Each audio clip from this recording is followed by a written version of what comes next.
Las comisiones de seguridad de la Cámara de Diputados y también del Senado citaron al subsecretario del Interior, Manuel Monsalve, para abordar la seguidilla de homicidios que se han registrado en los últimos días en nuestro país, una situación que obviamente ha encendido las alarmas en el gobierno como también al interior del Congreso. Queremos profundizar en este tema, en el tema de la seguridad, siempre tan importante, tan ciudadano además. Vamos a tomar contacto con Iván Flores, senador demócrata cristiano y además presidente de la Comisión de Seguridad de la Cámara Alta. ¿Cómo le va, senador? Qué gusto saludarlo hasta ahora. Buen día, Laura. Buenos días. Ahí ya lo vemos, senador, está en el sur del país, por lo que se ve, ¿no? Sí, señor, estoy en Valdivia con una mañana helada. Por suerte dejó de llover hace una hora atrás. Amaneció lloviendo muy fuerte de madrugada. Bendita la lluvia por otro lado, siempre que no se vaya para el extremo, ¿no? Así que aquí estamos, en Valdivia, en semana regional, sí. Partamos hablando del sur, porque se ha hecho mucho la distinción de que la crisis de seguridad atañe principalmente a la región metropolitana, pero que en otros puntos del país ha funcionado la estrategia de seguridad. En su zona, usted senador por la región de Los Ríos, ¿ha funcionado? ¿Están conformes?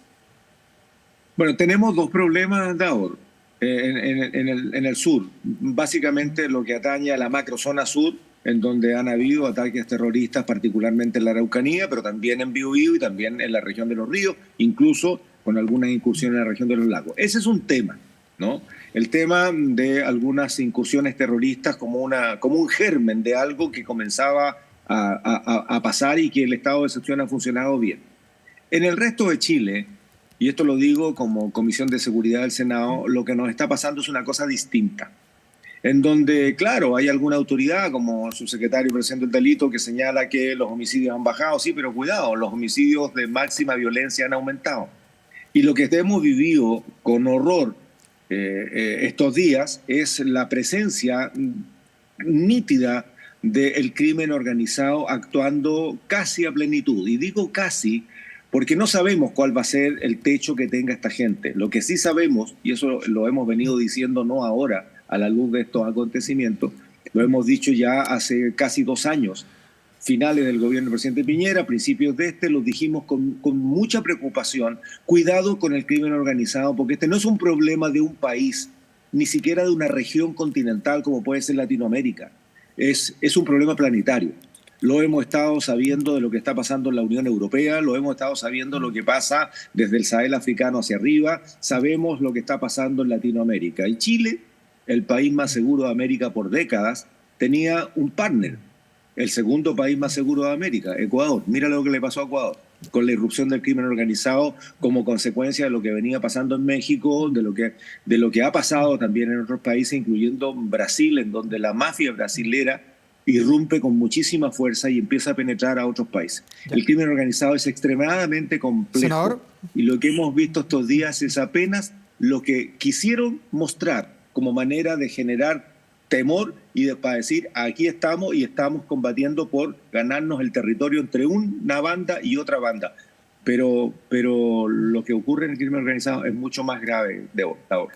Claro, senador, ese es el diagnóstico que usted hace, que es compartido además por otros políticos y también por expertos que hemos conocido su opinión en las últimas horas. Desde ese punto de vista, el momentum, el cómo está Chile hoy día en materias de seguridad con este fin de semana para el olvido, las medidas que se están tomando, ¿se está enfrentando de buena manera el problema o usted siente, por ejemplo, que lo anunciado el día de ayer fueron solamente medidas administrativas como se comentó durante la jornada? Porque ayer se anunció mayor coordinación entre Carabineros, la PDI y el Ministerio Público. Uno pensaría que está todo coordinado, pero falta coordinar más y se anunció además, entre otras cosas, fortalecer grupos de apoyo, fortalecer la búsqueda de armas, fortalecer las investigaciones. ¿Esperaba más de este gobierno en el día de ayer?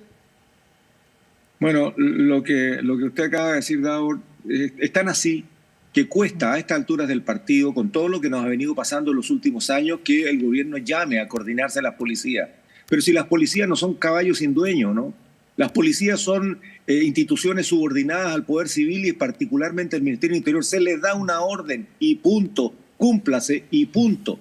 Cuando las cosas están claras, cuando las órdenes para dar están claras y tienen el alcance necesario, no solamente para combatir la inmediatez, que es una partecita pequeña del problema, sino que ir a la raíz del problema. Y ese es un problemón mucho más grande que tenemos. Yo creo que las medidas de ayer fueron adecuadas, pero claramente insuficientes. Que van a responder a la inmediatez, no sabemos, porque coordinar la policía, eso es una instrucción.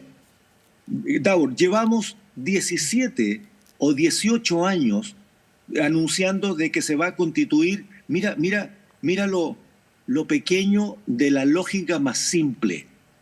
Vamos a constituir un banco integrado de datos o un banco unificado de datos que lo va a coordinar el Ministerio Público, en donde las policías cada vez que encuentran un delito o tienen una información, la ingresan al banco y eso se comparte entre las dos policías, el sistema de inteligencia, el Ministerio Público, etcétera.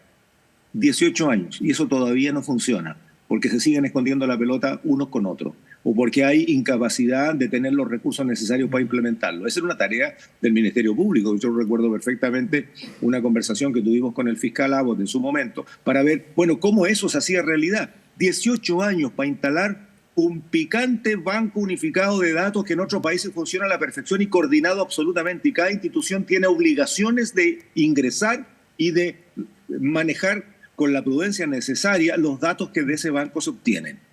Entonces, la pregunta es, bueno, ¿y en qué momento pasa que las instituciones son independientes de otra república? O sea, aquí hay una instancia que se llama gobierno que tiene como tarea gobernar. Y la tarea de gobernar es entregar una instrucción súper clara de acuerdo a un compromiso que se ha contraído con la ciudadanía, con el Estado. Esto es lo que vamos a hacer y la cosa funciona así. Para eso hay un marco normativo que estamos perfeccionando. Pero aquí antes de eso, Davo, hay que hacer un mea culpa de los tres poderes del Estado. Los tres poderes del Estado no hemos estado en la sintonía como para poder anticiparnos a lo que algunos veníamos advirtiendo que podría ocurrir, sin ser alarmista. Ojo, también hay que tener cuidado con eso. Sí. Pero lo que nos cayó encima fue un tren, pero un tren que ya lo veíamos venir, porque hay cosas de echar una miradita en el vecindario. Y no es como dice la ministra Vallejo, mire, no somos comparables con otros países porque seguimos estando en el limbo, seguimos estando en la cumbre de la excelencia. No es así. El crimen organizado entró con camión y carro. Lo que hemos visto con horror esta semana es una partecita del problema, nada más. ¿Y qué nos queda por hacer para echarle mano ahora ya? Hoy día es 18 de julio, ¿qué podemos hacer hoy día? Porque claro, usted es parlamentario, pueden hacer más leyes, endurecer algunas de las que hay, pero son trabajos a largo plazo, con implementación y todo.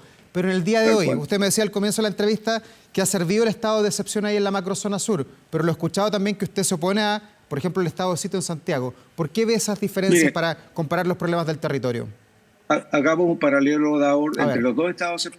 En el sur ha funcionado mejor porque es un problema distinto. Es un problema de, por un lado, una reivindicación que muchos compartimos en términos de reivindicación mapuche, mezclado con narcotráfico y mezclado con violencia. Y violencia al punto de hacer actos terroristas. Ese es un tipo de cometer delitos que es bastante más acotado y eso ha funcionado. Pero la macrozona norte no está funcionando porque seguimos con las fronteras abiertas. Sigue entrando migración ilegal. Junto con ello sigue entrando contrabando de todo tipo, ¿no? Y cuando hablamos de todo tipo, hablamos de todo tipo. Y hoy día el contrabando, se puede decir que es contrabando de ropa, que es lo que hoy día vemos en todas las aceras de Chile, que no pagan impuestos, que son trabajos informales, que se presta para todo. El contrabando de personas. No todas las personas que ingresan al territorio nacional lo hacen buscando un mejor pasar o buscando refugio. Muchas de esas personas son comercializadas en una nueva forma de esclavismo y esto no es una película de terror, Dado.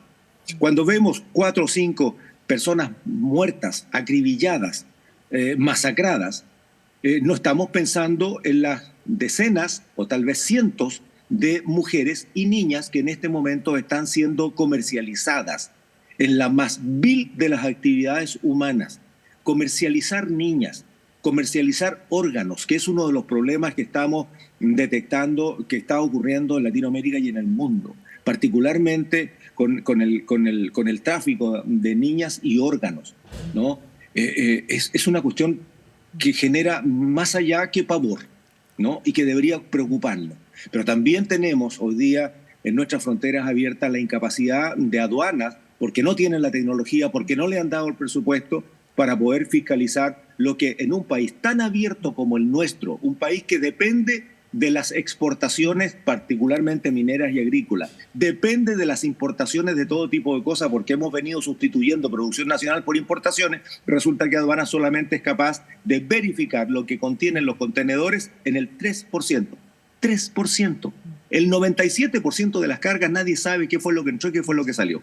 Dígame si eso no es tener un país vulnerable para que entre contrabando de armas, contrabando de droga, contrabando de todo tipo, incluyendo personas. Ya, y así como usted escribe el panorama, ¿por qué entonces dice que no sería posible aplicar un estado de sitio en Santiago? Ahí los senadores socialistas que están sentados cerquita suyo ahí en la Cámara Alta están a favor del estado de sitio o de cualquier estado de excepción constitucional para la capital. Usted dice que no va a concurrir con su voto si es que le preguntan algún día en el Senado, ¿por qué no le gusta el estado de sitio? Es razonable, Davor, que alguien plantee distintos tipos de ideas de solución, si eso es razonable. Los alcaldes ya lo venían planteando hace rato. La pregunta que uno se hace es, con un problema de conscripción como el que tenemos, con 50.000 hombres y mujeres en las distintas ramas de Fuerzas Armadas, ¿vamos a mandar un mecánico de helicóptero a hacer rondas? Porque eso es, o sea, soldados conscriptos disponibles para tener esta disposición. Tenemos cerca de 1.500 funcionarios en la región de la Araucanía y otros tantos en la región del norte. ¿Cuántos funcionarios conscriptos están disponibles hoy día para instalar un estado de sitio en la región metropolitana? Primera pregunta. Lo segundo es, ¿para hacer qué? ¿Para hacer qué? El estado de sitio está súper regulado y acotado. Es para inhibir la movilidad de las personas. Ya la gente en algunos barrios, no solamente en la región metropolitana, lo que hacen es perder sus libertades, no se atreven a salir de noche, no van a visitar amigos, a veces ni siquiera tienen la posibilidad de salir a trabajar quienes tienen que hacer un turno fuera de las 8 horas diurnas, ¿no? Perdieron su libertad porque están tomadas por delincuentes. Entonces, ¿qué va a hacer una patrulla así? Van a ser disuasivos porque, bueno, si yo tengo mi casa iluminada con cámaras de seguridad y con perros bravos, el ladrón se va a ir para la casa al lado que no las tiene. Probablemente se corran del sitio. O sea, probablemente no actúen en el barrio donde tiene presencia la Fuerza Armada si es que hubiese un estado de sitio, pero se van a ir a la comuna del lado, pues. Y vamos a seguir teniendo problemas y esto es mucho más estructural. Entonces, mira, bienvenida a todas las ideas. Yo no me opongo a ninguna de ellas. Lo que estoy diciendo es que cuál es el sentido práctico de un estado de sitio para resolver un problema que es mucho más estructural que tener que salir con un par de camiones cargados con soldados, que además tiene que hacer turno. O sea, cuando tienes 1.500 efectivos, apenas te da para tener 400 o 500 en un turno, y eso son 10 o 12 patrullas. No es más que eso. No hay más recursos en Chile. Entonces lo que necesitamos es, en buena hora, intentar coordinarla a las policías. Me parece de perogrullo. Claro, y yo lo haría con una sola orden, nada más. Porque si no se tienen que remover las cabezas, pues si la cuestión no funciona. Lo segundo, Dao, tenemos carabineros suficientes, lo que pasa es que están haciendo cosas distintas que hoy día no son tan urgentes para Chile. Están haciendo notificaciones judiciales, están haciendo contratación de lesiones y a veces van 3, pues. Va el conductor de la patrulla, van los 2 policías que acompañan a la persona a contratar lesiones que de pronto no son necesarias. ¿Cuántos funcionarios de carabineros están haciendo pegas administrativas adentro de los cuarteles? ¿Por qué no poner funcionarios comunes y corrientes, una persona egresada de cuarto medio que haga la función administrativa y ese carabinero que salió de un grupo de instrucción que salga a trabajar a la calle? ¿Y cómo resolvemos el 30% de licencias médicas? O sea, los carabineros que hoy día tenemos en la calle son mucho menos de los que están en la planilla nacional, ¿no? Desde ese punto de vista, escuchándolo, ¿usted está conforme con la gente que hoy día está a cargo del problema? Le hace la ministra del Interior, Carolina Toá, los subsecretarios Vergara, subsecretario Monsalve, y le agrego 2 que usted dice ahí, el general Ricardo Yáñez a cargo de Carabineros y el director de la PDI. ¿Usted está conforme en cómo se coordinan estas 5 personas, en cómo trabajan, en cómo le entregan seguridad o sensación de seguridad al país? Yo creo que este es un problema mucho más estructural de un par de nombres, y yo no voy a caer en la búsqueda de qué cabeza rueda o qué cabeza no rueda. Yo voy insistiendo hace harto rato. No, es que ni por cerca. Y en este momento mucho menos todavía pedir cabezas cuando lo que necesitamos es unidad nacional. Es ponernos todos detrás de un solo propósito. Y esto es, empezando, Davor, por una cabeza que no has mencionado, que es la del ministro de Hacienda, pues. Pero si cuando venimos diciendo en la discusión presupuestaria del año antepasado, la discusión presupuestaria del año pasado, luego que el presidente Boris anuncia que va a ser combate frontal, vamos a hacer unos perros contra la delincuencia, vamos a ir hacia los barrios, que es donde está el problema con el microtráfico cero. El año pasado, el proyecto de ley de presupuesto respecto del ítem que tiene que ver con microtráfico cero fue 0% de incremento, cero. Era el mismo presupuesto del año anterior. Si le aplicamos el corrector del aumento de los costos de los insumos, sería entonces un presupuesto con un 25 o un 30% menos, pues si subió la benzina, subieron los neumáticos, en fin. Entonces, no hay sintonía al interior del gobierno entre lo que el presidente plantea y lo que finalmente el Ministerio de Hacienda plantea como propuesta de ley de presupuesto. Recordemos que la ley de presupuesto es la que entrega por un año, a través de una ley, el presupuesto para que funcionen las instituciones. ¿Usted sabe cuántas prácticas de tiro tienen los policías hoy día respecto de los estándares internacionales? Tienen una práctica, porque no tienen plata para comprar municiones, pues. El resto de las prácticas las hacen en seco, con la pistola vacía. ¿Cree usted que eso finalmente les asegura, como medida de protección personal a los policías y al resto de la ciudadanía, les asegura que nadie le va a poner un tiro a alguien que no correspondía porque no han hecho las prácticas suficientes, porque no les han dado la plata? O sea, la PDI necesita 6.000 millones de pesos para tener a sus funcionarios en condiciones de poder actuar con el armamento oficial. Senador. Y resulta que le entregan 1.000. Sí, desde ese Suma punto y de sigue, vista... la lista es recontra larga. Entonces Sí. es un tema presupuestario después de tomar las decisiones políticas. Sí, a propósito de recursos y de plata que usted entró en ese tema, se ha hablado mucho en estos días de que una de las soluciones para hacerle frente al crimen organizado y terminar con esta ola de homicidios que ha sido creciente es levantar el secreto bancario. Había posiciones ideológicas, otras menos ideológicas, pero está en boga ese tema. ¿Usted como legislador cree que parte de solucionar el problema está allí en desarmar a estas bandas buscando el dinero que tienen adentro los bancos? El crimen organizado tiene un solo propósito, Daur, y para eso montan holdings empresariales transnacionales, porque esto no es un problema de Chile. Las cabecillas de estas bandas no están en Chile. Irrumpió con mucha fuerza la mafia italiana. Junto con eso hay mafias asiáticas, está la mafia albanesa, todas que han tenido algunos operadores en Chile, y particularmente la mafia brasilera, que es muy sanguinaria y que está también con presencia en Chile. Ellos están de alguna manera articulando a otras organizaciones que son bastante más picantes, ¿no? Como el Tren de Aragua, como los castellanos y como otros que son más bien soldados de terreno. El holding es instruido, coordinado, ordenado por otras manos que están mucho más arriba. Esto es mucho más piramidal, es mucho más estructural. Bueno, y ellos tienen, por decisión propia e inmediata, la plata que necesiten para comprar la tecnología, para comprar los soldados, para comprar su equipamiento, en fin. Y mientras tanto nosotros peleamos contra la burocracia, pues si cuando el presidente anunció 1.500 millones de dólares hace 2 años atrás, el año pasado no se habían gastado la mitad de la plata. Y esto es porque no es por falta de voluntad, es por la burocracia con la que se enfrentó para poder diseñar un proyecto, evaluar el proyecto, aprobar el proyecto desde el punto de vista presupuestario, si está bien la tecnología o no, luego hacer las bases de licitación, luego la licitación, luego la adjudicación, suma y sigue. El crimen organizado ve una tecnología que le sirve y al día siguiente la compra. Y nosotros pasamos un año en vuelta burocrática. Esa manera de enfrentar el crimen organizado hace que estemos en la situación que estemos. Y no es solamente un problema de este gobierno. Han sido de los gobiernos que, teniendo un país seguro, el más seguro en Latinoamérica, el segundo más seguro era Ecuador, y mirar la condición que quedó Ecuador, encontró el crimen organizado un estado debilitado desde el punto de vista de la fortaleza de sus instituciones, senador, para prevenir, para adelantarse y para combatir los delitos. Y ahí mira cómo estamos. Senador, lo último, muy breve. ¿Cuándo va el subsecretario Monsalve a la comisión? ¿Hay fecha para aquello? Sí, en buena hora el subsecretario respondió de inmediato a nuestra convocatoria. El lunes, ya lo teníamos programado de hace más de una semana, el lunes tenemos sesión extraordinaria, vamos a recibir al ministro Cordero y al director general de Gendarmería. Porque en esta cadena de respuestas del Estado no sacamos nada de perseguir y de mandar a la cárcel a todos estos fascinerosos si no tenemos cupo en las cárceles. Las cárceles están al borde del colapso. El día lunes. El día martes tenemos al subsecretario del Interior y, como dije, acogió de inmediato nuestra convocatoria y vamos a conversar de estos temas. No de la medida particular tal o cual, sino que ver cómo esto lo enfrentamos de una manera mucho más integral. El sistema de inteligencia, Davor, es clave. Y el sistema de inteligencia lo hemos tenido desmantelado desde que termina la dictadura por todos los resabios que de allí venían. El sistema de inteligencia fue para perseguir y desaparecer gente. Pero hoy día necesitamos un sistema de inteligencia como las mejores democracias del mundo, súper fortalecido, y no lo tenemos. Entonces hay que prepararlo rápidamente y viene justamente la discusión de la ley de presupuesto, que es la que nos va a permitir tomar decisiones políticas. Y aquí tiene que haber unidad nacional. Para el lado las ideologías y las consignas, necesitamos que se junte la izquierda con el centro y la derecha y nos pongamos al tono. Desde el punto de vista legislativo estamos trabajando súper bien.